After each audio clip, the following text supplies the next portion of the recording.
Assalamualaikum warahmatullahi wabarakatuh. Gimana anak-anak? Apa kabar hari ini? Semoga baik-baik saja. Sebelum kita memulai pelajaran hari ini, mari kita berdoa. Menurut agama dan kepercayaannya masing-masing, berdoa mulai. Selesai. Untuk mempermudah pelajaran, mari kita saksikan video yang berikut ini. Selamat menyaksikan.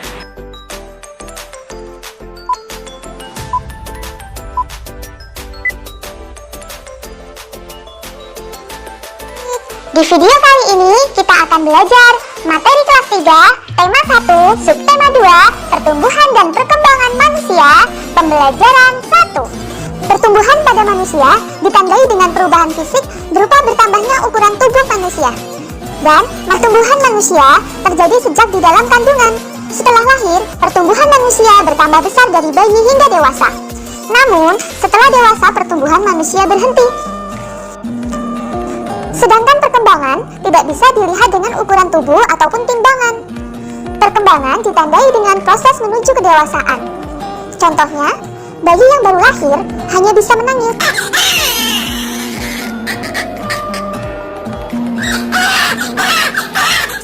Tapi, ketika bayi tersebut memasuki 2 atau 3 tahun, maka dia mulai bisa bicara. Adik-adik bisa menanyakan informasi tentang berat badan dan tinggi badan saat lahir. Selain itu, adik-adik juga dapat mencari informasi mengenai kemampuan dalam merangkak dan berjalan. Kekuatan tangan manusia juga mengalami perkembangan. Seperti pada gambar Edo, saat masih kecil, Edo kesulitan untuk memegang botol susu. Akan tetapi, setelah bertambah besar, tangan Edo lebih kuat untuk memegang tempat minum yang lebih berat daripada botol susu. Kekuatan tangan dapat dilatih melalui kegiatan olahraga dan menari. Kuat dan lemah dari gerakan tangan digunakan dalam menari. Gerakan kuat seperti saat kita mendorong meja, sedangkan gerakan lemah seperti saat tangan kita memegang kapas. Ayo kita coba pelajari penjumlahan bilangan ribuan menggunakan teknik menyimpan untuk meningkatkan pemahaman. Kakak contohkan, 1200 ditambah 2900. Ingat, penulis 0 ditambah 0 hasilnya 0. 0 ditambah 0 hasilnya 0. Berikutnya, 2 ditambah 9 hasilnya 11. Kita tulis satuannya, kita simpan puluhannya. Maka, tulis satunya dan simpan satu yang satu lagi. 1 ditambah 1 ditambah 2. 1 ditambah 1, 2 ditambah 2, 4. Sehingga hasilnya adalah 4100.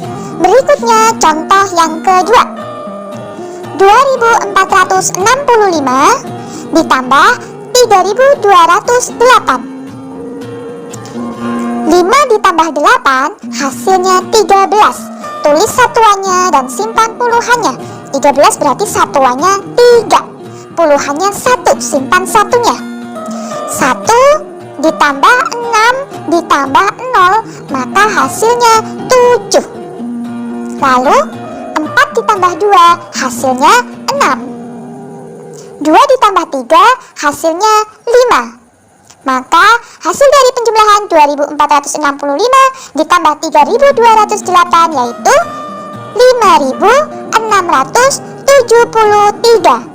Di video kali ini kita akan belajar materi kelas 3, tema 1, subtema 2, pertumbuhan dan perkembangan manusia, pembelajaran 2. Tujuan pembelajaran ini yaitu, apakah kalian mendapatkan informasi kapan kalian bisa merangkak dan berjalan? Berikut ini faktor-faktor yang mempengaruhi pertumbuhan dan perkembangan manusia. Yang pertama, faktor keturunan atau bawaan. Yang kedua, kesehatan. Tahukah kamu, kesehatan sangat berpengaruh terhadap pertumbuhan dan perkembangan manusia. Jika sakit, kita menjadi malas makan, dan tentunya hal ini dapat menghambat pertumbuhan. Yang ketiga, makanan bergizi seimbang. Selain untuk mendapatkan energi, makanan juga diperlukan untuk menunjang kesehatan dan pertumbuhan.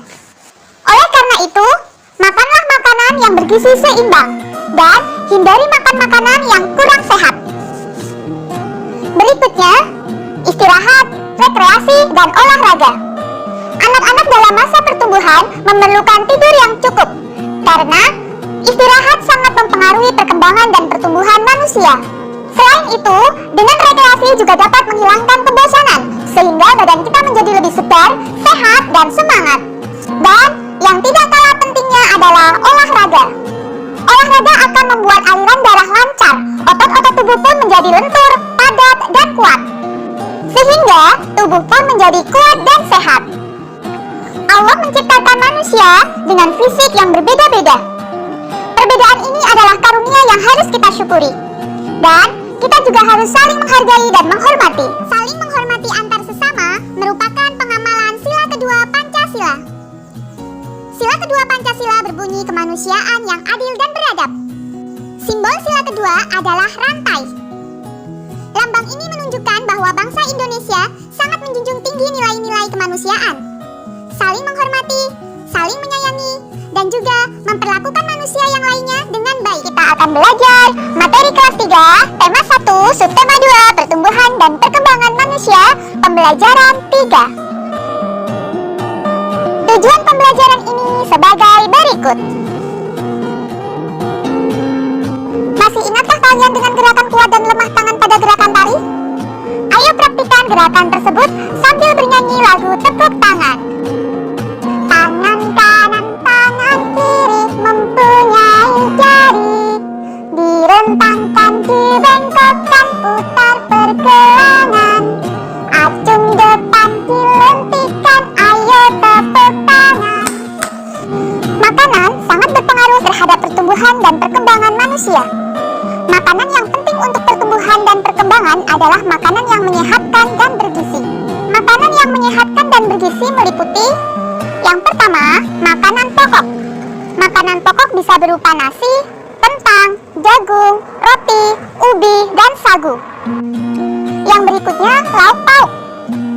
Lauk pauk dapat berupa daging, ikan, tahu, tempe, telur, atau cumi, dan lain sebagainya. Yang berikutnya yaitu sayur-sayuran. Sayur-sayuran misalnya kangkung, bayam, wortel, brokoli, dan buncis. Lalu buah-buahan. Buah-buahan bisa berupa jeruk, apel, anggur, pisang, jambu, pepaya, dan lain sebagainya. Dan yang terakhir yaitu susu.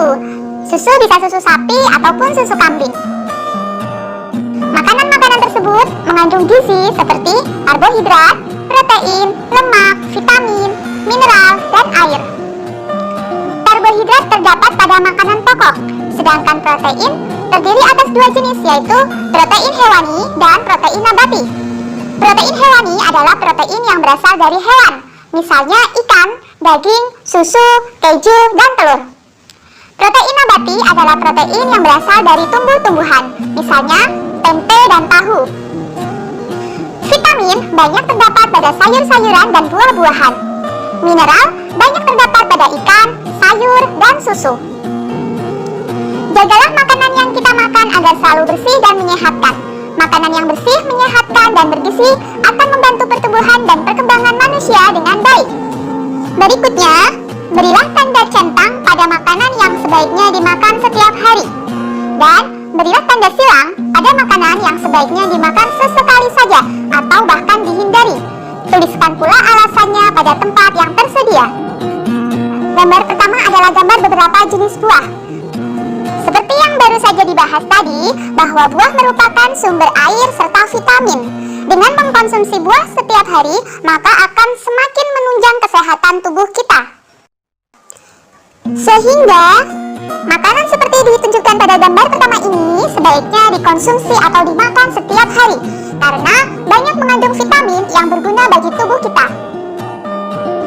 Buah-buahan dapat kita temui dengan mudah di pasar ataupun di penjual buah sekitar kita. Sebuah perkebunan jeruk dapat menghasilkan 3.400 buah dalam sekali panen. Bayangkan jika suatu perkebunan dapat menghasilkan 3.400 buah dalam satu kali panen, berapa jumlah jeruk yang akan dihasilkan dalam 2 kali panen? Coba kita hitung bersama. Dalam satu kali panen, 3.400. Dalam 2 kali panen berarti 3.400 ditambah 3.400. Hasilnya yaitu 0 ditambah 0 hasilnya 0. 0 ditambah 0 hasilnya 0. 4 ditambah 4 hasilnya 8. 3 ditambah 3 hasilnya 6. Jadi, jumlah buah yang dihasilkan dalam 2 kali panen yaitu 6.800. Berikutnya untuk soal latihan, adik-adik bisa berusaha mengerjakan soal tersebut secara mandiri.